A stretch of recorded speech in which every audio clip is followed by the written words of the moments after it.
কবিতাৰ শিৰোনাম সদৌ অসম শিশু নাট সমাৰোহ শিৱসাগৰ।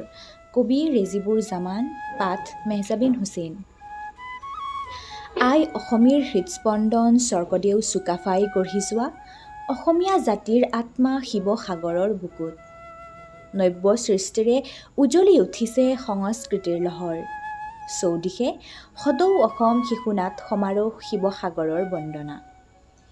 নৱ সৃষ্টিৰে সংস্কৃতিৰ পথাৰ চহকী কৰি শিশুৰ অভিনয়ত মোহাচন্ন ১৪টিকৈ বৰ্ষ। স্ফটিক জয়ন্তীলৈ উলহ মালহেৰে বৰ্ণাঢ্য আয়োজন। কেঁচা মাটিৰ সুবাসেৰে সুবাসিত হৈ শিৱসাগৰলৈ অহা শিশু নাট্য দলক আপ্যায়নৰ বাবে অপেক্ষাৰত শিৱসাগৰবাসী।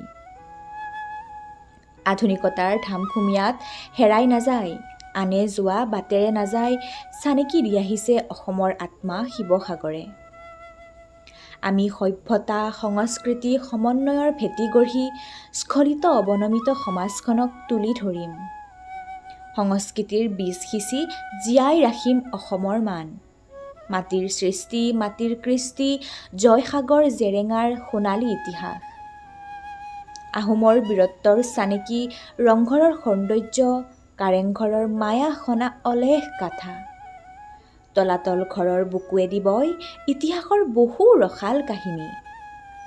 বুৰঞ্জীৰ পাত লুটিয়ালে আহোম যুগৰ কিৰীতি মনলৈ আহে।